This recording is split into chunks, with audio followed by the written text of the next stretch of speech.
great public speaker at all. So this is gonna be all over the place. But like first and foremost, like how cool of an opportunity is it to be able to kind of share a little experience that I have gone through with like the closest people I am with. Like that's really cool. So and thank you all for being able to come and gather tonight. Like it's really great. I'll just say, when we picked Jackson up from the airport, he said, I'd like to see as much of my family as possible.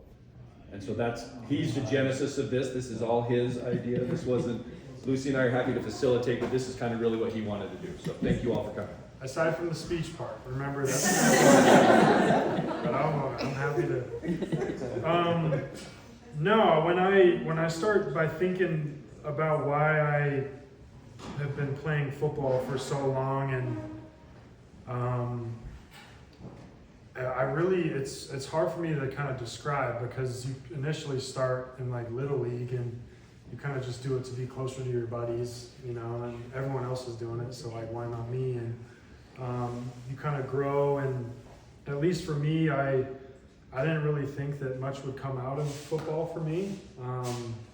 And then you kind of are able to play college, and the mindset for me, a lot of that was just, I think I'm just gonna get my degree and kind of go on my way and start working, and then things kind of start to work out for you. And you know, when I went through the process, everyone's kind of asking you like, did you ever think this was possible, and why has this become possible? Like, why has this become possible for you? What's your work ethic like, and all this? And initially in the interviews, you know, I kind of talked to him about my work ethic. I talked to him about why I'm passionate about it and what I love about it.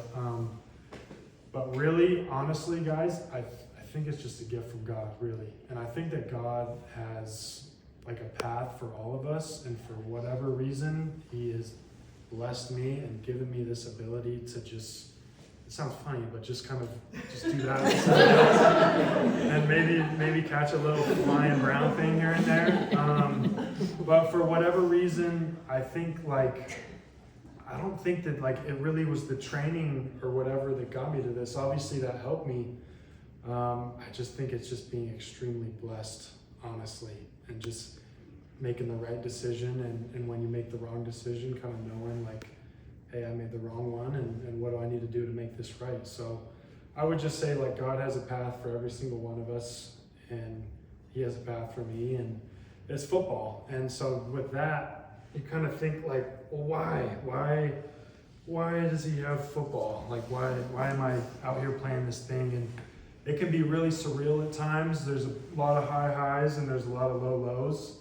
And I think when I really think about that question, why football and why Buffalo specifically, I think about like the community and the ability to serve others.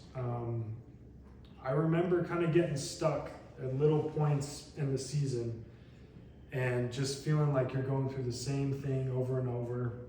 And the weekends and the games really are the only variance in that. You know, it's like the best part of the week is going out there and facing a new opponent.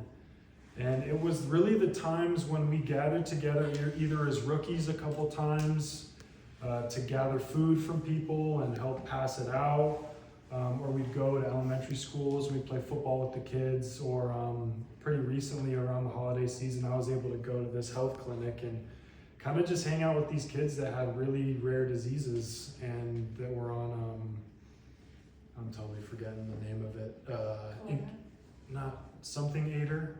Ventilator? So he said, yeah.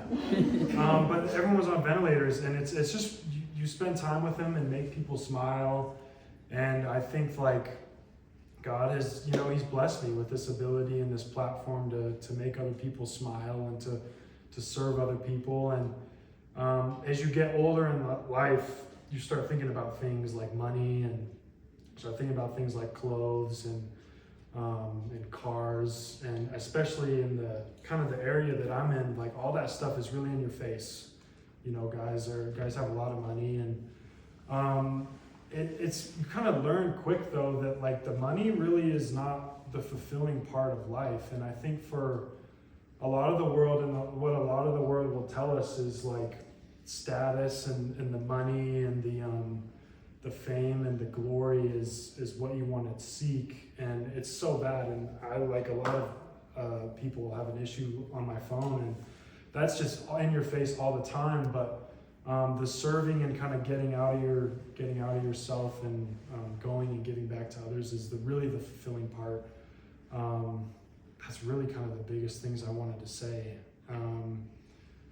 For you guys that are starting new jobs and stuff and kind of making your way in the world, the connection piece, and especially as men, like we just want to, and obviously this is for the women as well, I've just never been a woman, so I don't, as men, like we just want to have a purpose, and we just want to be accepted by the pack. And I would just say, when you're starting out somewhere, you're going to have the pack.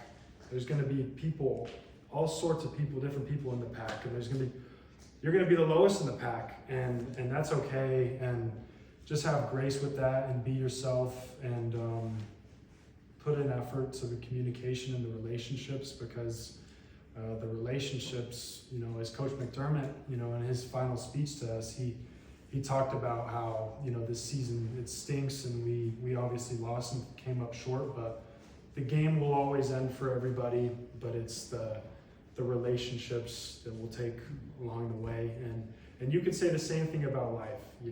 Life will eventually end, and it'll be over. And really all this stuff that we do, a lot of this stuff won't really matter, but it's the relationships and how we treat others and love others that is the most important part. So that's really all I have. But if anyone has any questions, I'm happy to answer any questions. And, we, of course,